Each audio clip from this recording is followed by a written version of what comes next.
Hi, everybody. I'm back. Just trying to get you some stuff for um, the standards we're talking about, the Civil War and stuff. So let's take a look at the road leading up to it, okay? And I want to really give a little shout out or thank you to the teacher who put this together over at Horace Greeley High School in Chappaqua, New York. It's Susan Pohar, okay? So she's done a great job for us. And these are all from PowerPoint Palooza, and this teacher has gone to great lengths to produce a bunch of these PowerPoints for us. So we want to say thank you to her for all her effort and what she's been doing. First off, let's talk a little bit about the issues we talked about them before. Problems with sectional balance. In the section, there's the two sections. There's the North and the South, the slave states and the free states. Okay, so if we look at some of the problems that existed, okay, in 1850, you had California entering the Union as a state. Now remember, Texas entered a couple years earlier as a slave state. California is going to enter the Union as a free state, even though there was debate early on before California was admitted on whether to divide California into two separate states and had one as a free state and one as a slave state. So that's a big issue back in 1850. Now, there's a group of Southerners called fire eaters. Okay, remember we talked about John C. Calhoun a long time ago. These are people who supported his ideas. These are guys who were threatening secession. They're looking to separate from the Union. Secession means to separate. Okay, to leave something. Okay, we're going to secede. They wanted to secede or leave the Union. Another problem that existed was the Underground Railroad and other runaway or fugitive slave issues. Okay, now you all know about the Underground Railroad. The most famous of the conductors on the Underground Railroad was Harriet Tubman.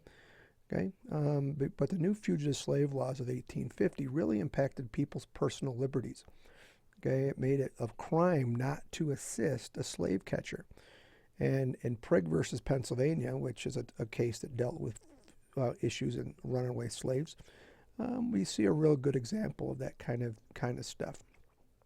Okay, and you can see California statehood, the fire eaters of the South, the fugitive slave laws, personal liberties, and Prigg versus Pennsylvania. Okay, there's a compromise of 1850. Okay, under the compromise of 1850, we're going to see the slave states, slave territories are in yellow.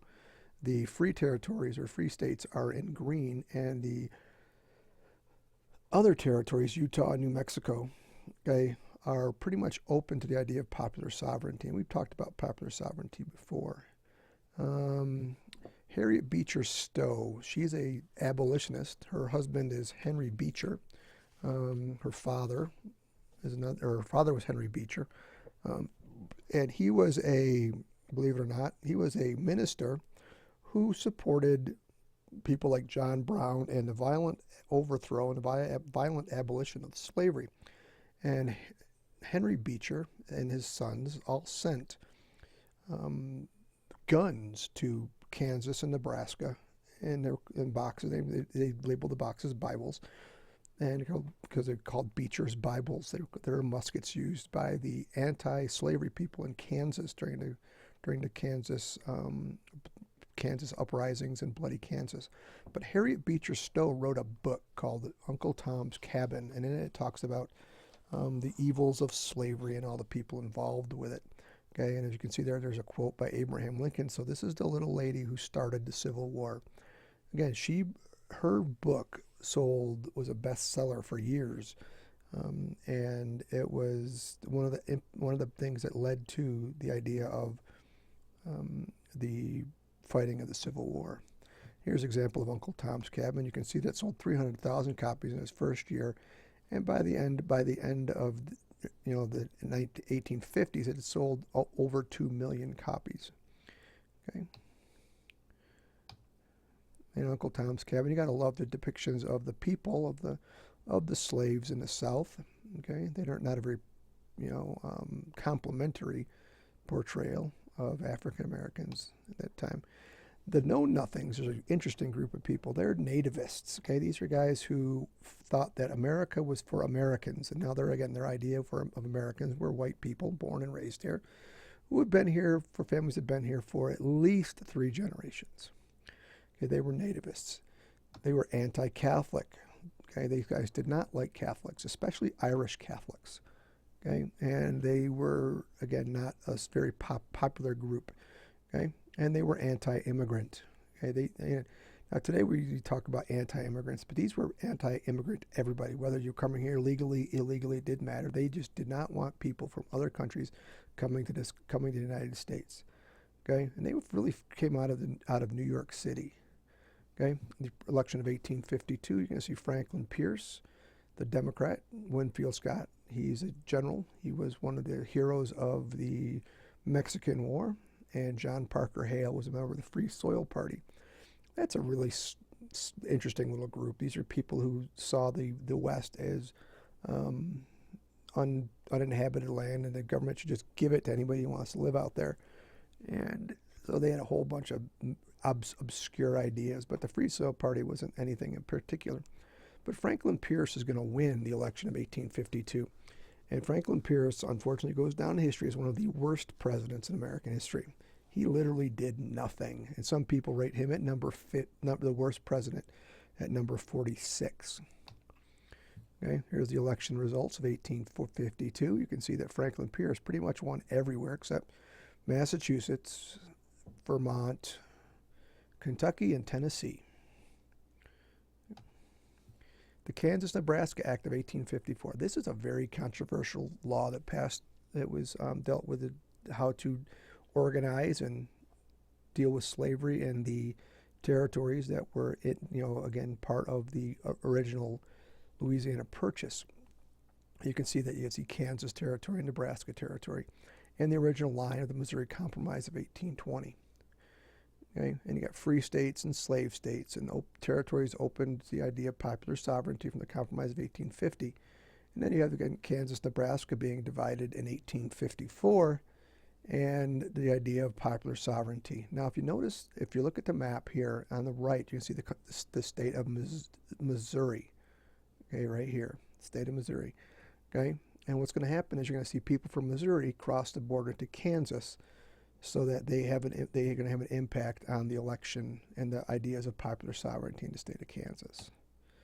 Okay, bleeding Kansas. Okay, this is, again, one of the issues with the struggle between anti-slavery people and pro-slavery people, and it's going to really boil down to a lot of murders. Okay, and you can look at along the little areas where attacks by pro-slavery people, attacks by the free state, the anti-slavery free state people. And again, in the places like Lawrence, Kansas, and Osawatomie, you see where ideas about John Brown. And if you look at the blue right here, right there, that's Pottawatomie Creek. That's where John Brown and his followers are actually going to murder a whole bunch of pro-slavery people.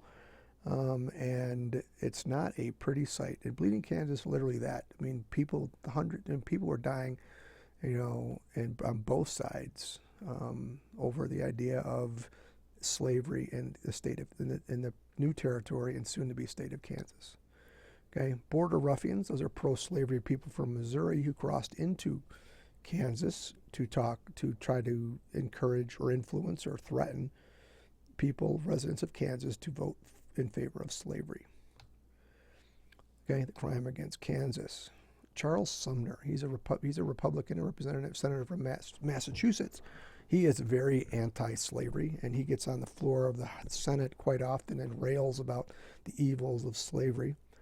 Okay, and Preston Brooks, he is a congressman from South Carolina, and as you can look in the picture, that is Preston Brooks literally beating Charles Sumner on the floor of the U.S. Senate with his walking stick, and almost kills him, puts him in the hospital.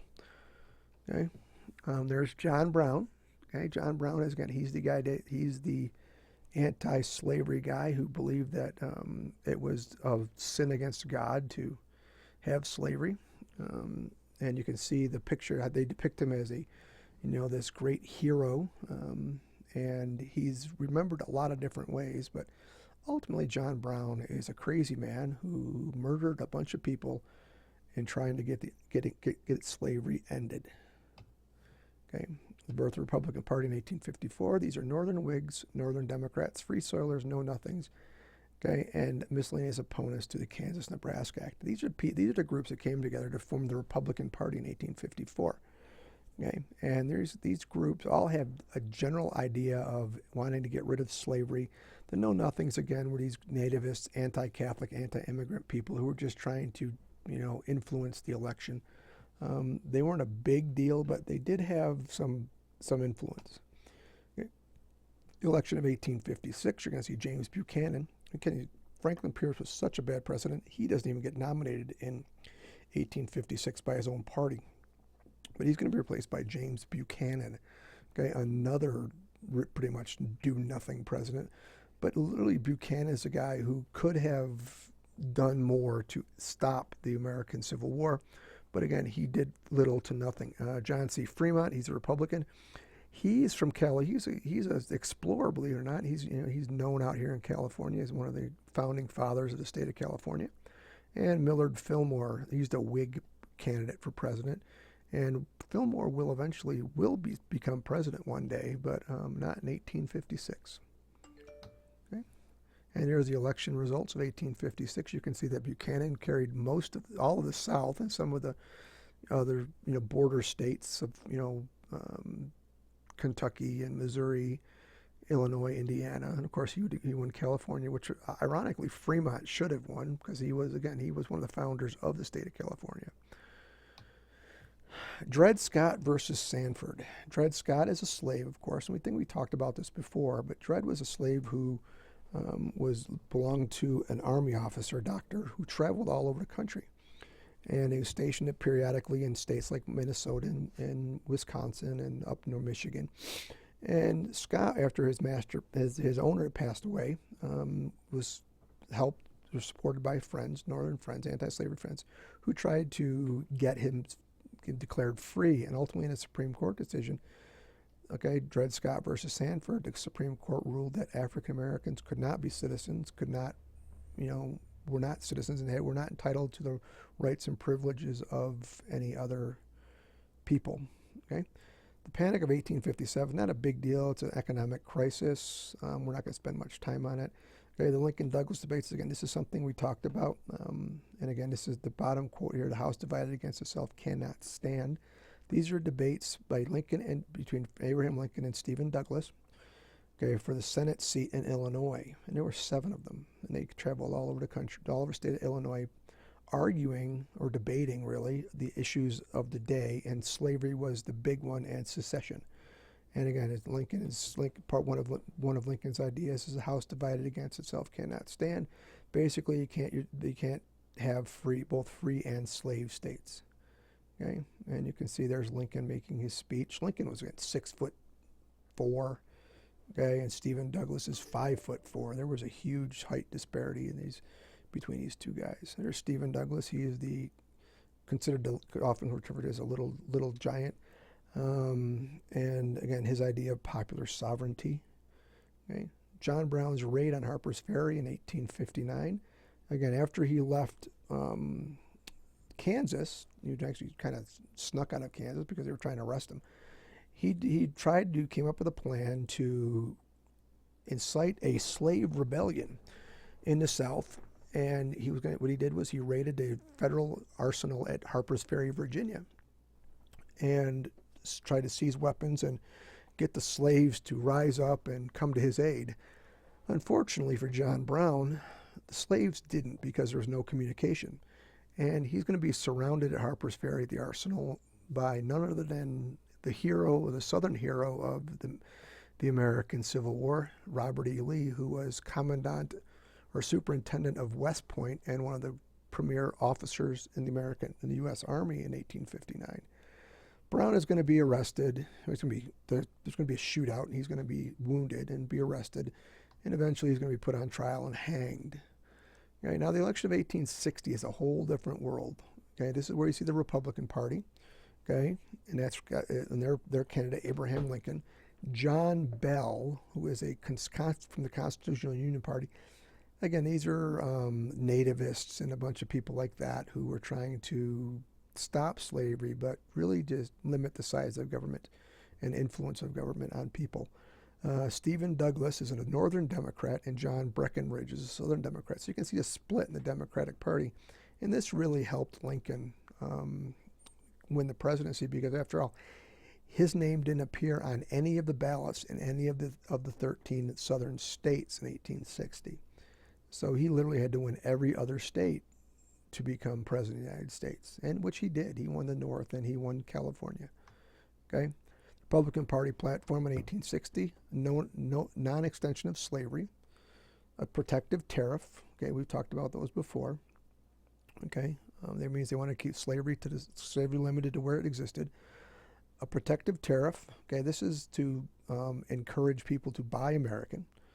Okay, no abridgment of rights for immigrants. Okay, this again, the know-nothings were anti-immigrant, and so they were a little irritated about this. Okay, they wanted to build a railroad, and again, this is ultimately comes the Transcontinental Railroad. Okay, internal improvements to the West at federal expense. Again, these are building roads, canals, railroads, stuff like that. And again, free homesteads on public domain. Now, again, this is all the land in the West. They're on the non-states. You know, all those territories that existed out west that, you know, the government was going to give away. This is the idea of the Free Soil Party. So you can see that the Republicans had a pretty simple platform and ideas about 1860. Okay, and here is, again, you can see their guys are playing baseball, and Lincoln is going to become elected. Okay, and you can see that you see Breckinridge and Stephen Douglas and John Bell and Abraham Lincoln with the ball. Okay. And again, the nation coming apart. This is, again, the candidates each pulling on their separate section of the country, and which ultimately pulls the country apart which leads up to the American Civil War in the spring of 1861.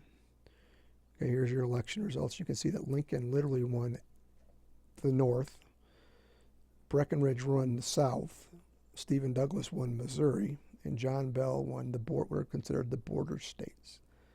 Okay. Okay.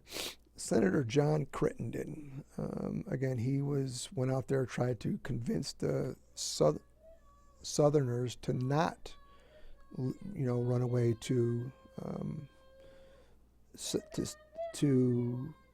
secede from. So don't worry about Crittenden. He's a pretty much a non-existent figure for our intents and purposes. You might learn about him in high school, but right now we're just going to kind of cruise by him.